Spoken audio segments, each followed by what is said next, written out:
Hi, I'm Lauren, and, and welcome to the first episode of my podcast series, Behind the White Coats. In this podcast series, I'll be raising awareness of good and bad treatment of people with disabilities under the NHS. Today I'm interviewing Jasmine Grow, who is a normal teenager and college student.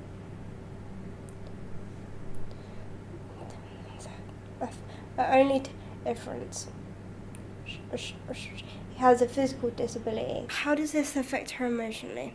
What challenges does she face with her disability? Let's find out. Thank you for joining me today, Jazz. It's alright. So, first of all, what's your disability and how does it affect you day to day? I have limb-girdle muscular dystrophy type 2C. It's a muscle wasting disease that struggles to lift my arms up. It affects my shoulders, my legs, my hips, every part of the muscle in my body, and it just wastes away. Did you say that you're quite you're quite debilitated by it then? Like you can't do much by yourself, or would you say you're quite independent? I always have to have someone with me because I struggle to open doors, move things, lift things, handling equipment and things like that is a struggle. I have to have my mum look after me all the time. She has get me changed, toilet, put me to bed. And I'm always in a wheelchair, so I don't really get out apart from when I go to my dad's and go out somewhere. How would you say your treatment is under the NHS? Have you had good treatment, bad treatment, and what are some of the experiences that you've had? It varies between sometimes they're good and sometimes they're bad. Depends who's there and if they're nice or not. Sometimes you get the ones that I don't know, just looks at you and goes, "Oh yeah, you're like."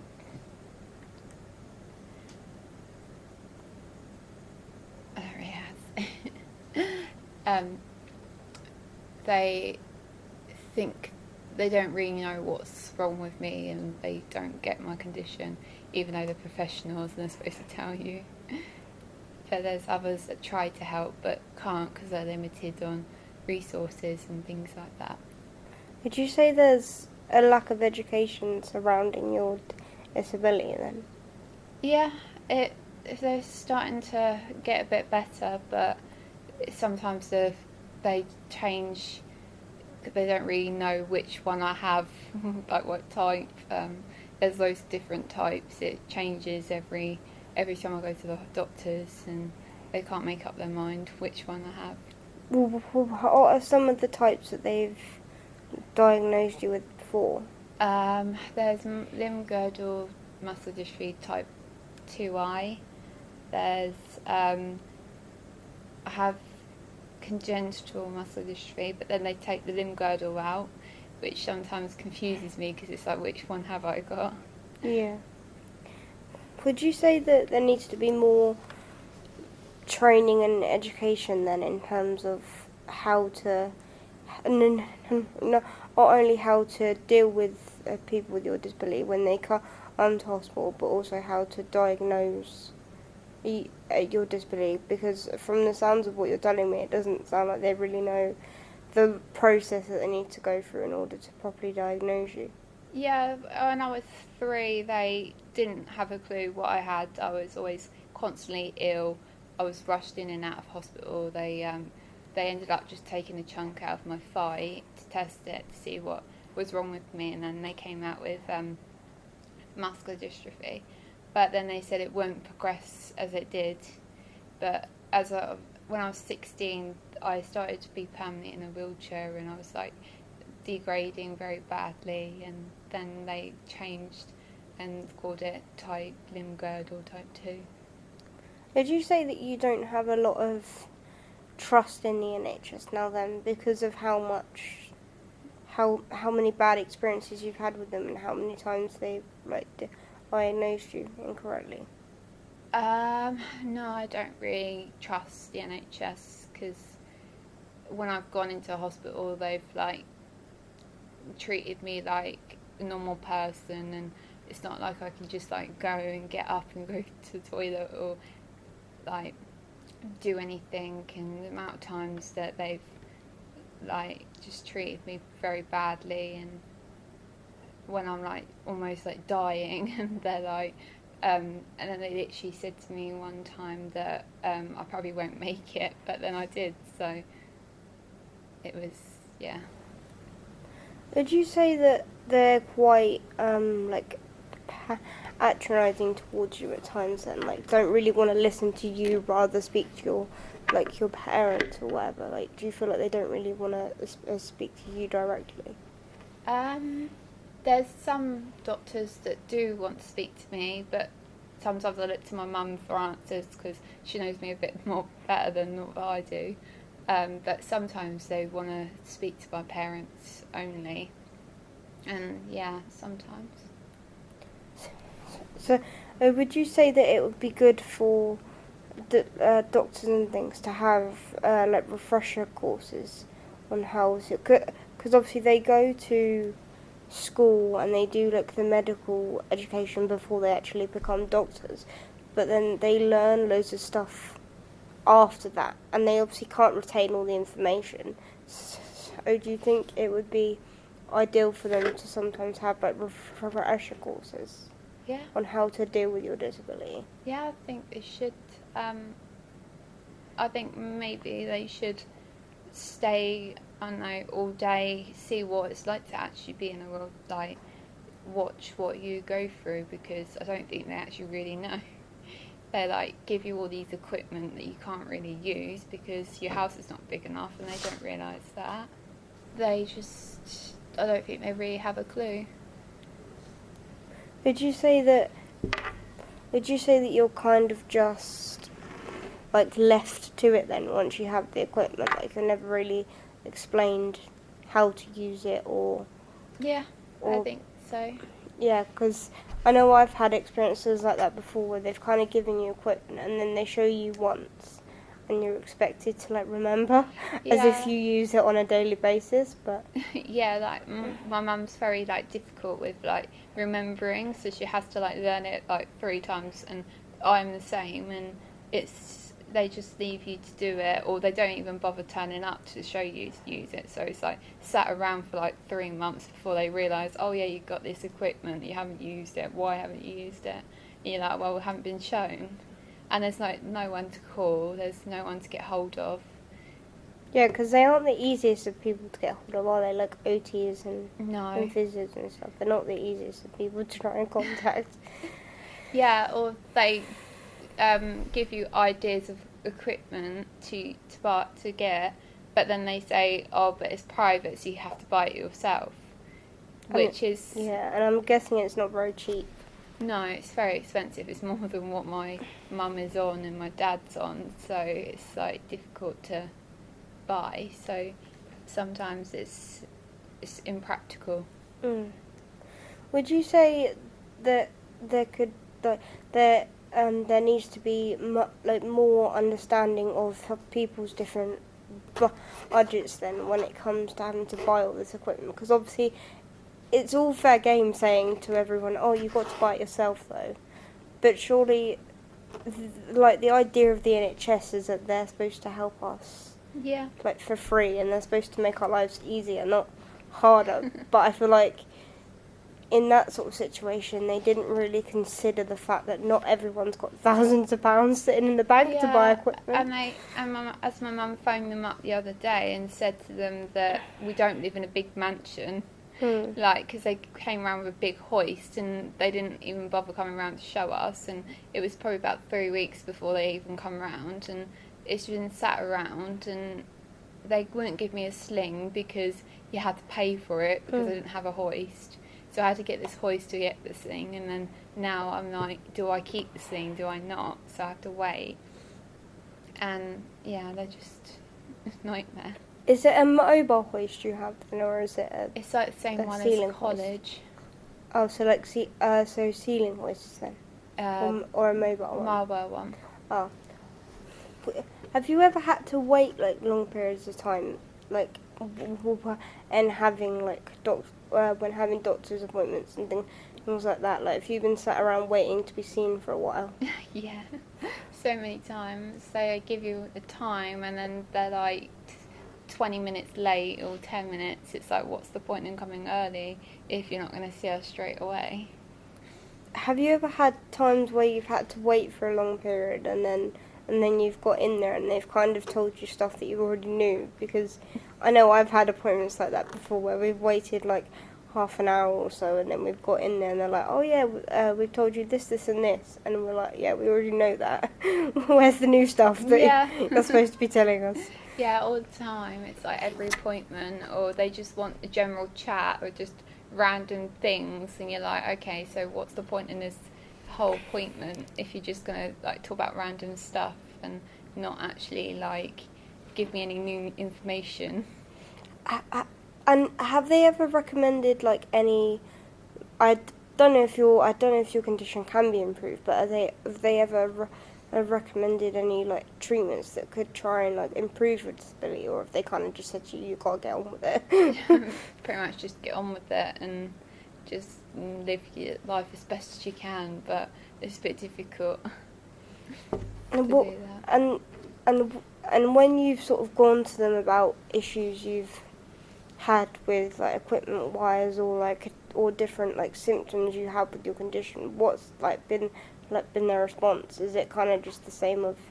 It's just like it's just trying to justify it and be like, oh well, we got big long waiting lists and things like that, and it's just the same answer over and over again, like, oh, we got limited, or we can't do this, can't do that, oh, I'm sorry, like, how can we improve it? But it's like, well, we can't. It's like, how can you if you can't get something right? Or they kind of get excited and they're like, oh, we'll give you this and this and that, and then it's like not even this and that, and it's like, what's the point? Would you say that they've often got your hopes up then, in terms of they've said they've found like a treatment for you, or they've found something to make your life better, and then it turns out that it hasn't been the case? No, they wanted to put me on steroids when I was younger, but my mum was like adamant no, because it would just make her a lot worse, and it would probably make me like not have an immunity and things like that, so I'd probably end up like dying in a few weeks or something. So yeah, I wouldn't take steroids. Has there ever been anything else that they've like recommended to you? No, steroids. They've literally just said like, get on with it. Yeah. Where do you mainly get your treatment done? Is it like the big hospitals, or is it like different places up and down the country? Because I know for like my stuff, sometimes I've had to go to QA, and then I've had to go to St Mary's, and then I've had to go to like different places for different things, and I feel like due to going to different places, there's always miscommunication. Yeah, Portsmouth doesn't communicate with Southampton, and Southampton don't communicate with Portsmouth, then Portsmouth don't communicate with St Mary's, so it's like, okay, so then St Mary's like, oh, we don't have any information.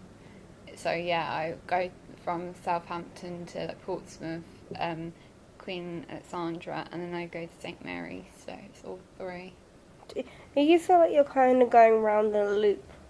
Like, you're kind of telling like these different hospitals and different places the same thing over and over again because they're not passing it on to each other? Yeah, it's always constant. Going back and forwards. Yeah, it's like pass the parcel. But then they end up losing the information, and then you got to repeat it again for them to like realise. Would you say that the whole thing of having to go like back and forwards and have all these tests done, and I'm guessing fill out a lot of questionnaires and things, would you say it has a bad effect on like your mental health? And like not being able to know what's wrong with. Yeah, I've always like struggled with it, like seeing everyone like running around like normal people, and like me being stuck at home and or like stuck at my dad's, and it's always been like depressing, but you just learn to live with it. Yeah. But it's a bit annoying when you have to like go from like Southampton to Portsmouth to St Mary's. I like to like be in one place, or for it to all to be in one place, and you know that you can get to it quite easily. Would you say that that's a way that you think it should be improved then, rather than having different centres that do different things? You would rather have it all in one place, because I know hospitals like QA and St Mary's and stuff, they're big enough to have everything in one place. Like, I've never understood why we have to go to different places to get different things, because surely if you build a hospital big enough, you can fit everything into one place. Would you say that that's a way in which it could be improved for Yeah, I think people? that yeah, I think that would make a big improvement.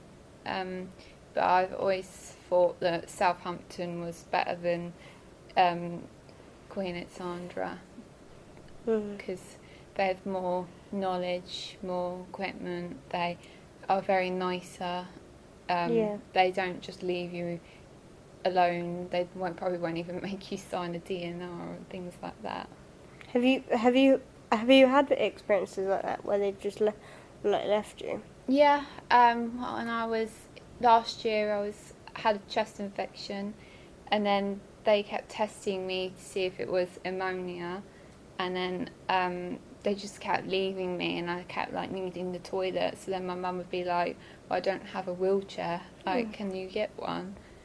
And then they would be like, well, they're flapping around with all the other patients, and like I've had almost like had accidents, and they're not even realised. And if my mum had left me, then I probably would still be in bed in my own like wheel, stuff like that. It's ridiculous. Is it fair to say you feel like you've been neglected? Yeah. Because like from what you're telling me, it definitely sounds as if they don't really care about you. Yeah, and in a then way. there was another woman over in the other bed with dementia, and she kept trying to get out of bed, and they just walked past her. And she's like a 90-year-old woman, screaming in pain and agony, and they just walked straight past her. Crazy, isn't it? One woman, the other woman next to her she had dementia as well, and she just kept getting out of bed as well, and she did actually have an accident before I went in there, because she had bruises and things, so they don't look after their patients. Would you say that obviously we're not medical professionals, so we don't know in detail what they do in their training, but would you say that their training that they do nowadays before they become medical professionals is quite outdated? Yeah. Because I feel like from all the things you're telling me, it seems like they're clearly not getting trained up properly. Because I think if I was a medical professional and I saw a person with dementia getting out of bed, I wouldn't just walk past them and just leave them to it. No, and they're not even like doctors, they're literally like students.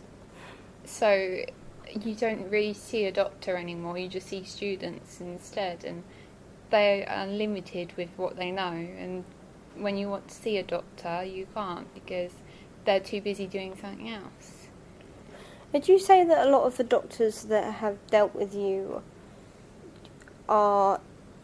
Because I found it recently when I went recently into hospital for something, that a lot of the doctors nowadays aren't actually English. You struggle with the language barrier as well. Like there's definitely a language barrier nowadays, I feel like when it comes to the medical profession. Yeah.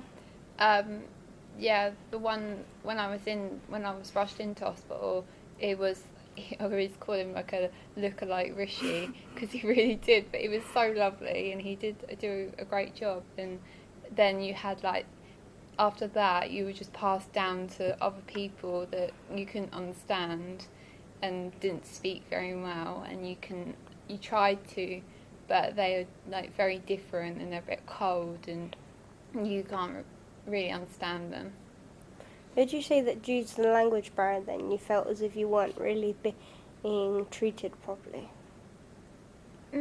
Yeah, no, it's a difficult thing to, and they're obviously used to their own country, and they're like trying to do as good as they can, but sometimes it's good and sometimes it's bad. It's very. So overall, would you say that your treatment of the NHS has been bad or good? Good and bad. Some days are good. Depends who you get. Yeah. And for the ones that you necessarily haven't had good experiences with, how would you say that those like sorts of areas could be improved? Because obviously the ones that you've had a good experience with, I imagine you wouldn't change anything about them. No. But the ones where you've had bad experiences, how would you say they could be improved? Manners. Is that the main thing? Yeah, and not being so rough and like not just walking past you while someone's screaming in agony. And would you say patience would also be another thing as well, like to have patience with you when you got to do things? Yeah, patience as well. Yeah, and then they always like they kind of like just bend down to like look at you and like to speak to you. It's like I don't like when people do that. I just rather people just stay at their normal height and talk to you, because it's a bit patronising when they like bend down to your level. Have you ever felt like you've sort of been treated younger than you actually are due to the fact you're in the chair? Yeah and no. Just depends who it is again. Yeah. But yeah. Well, thank you for joining me today, Jess. Thank you for having me.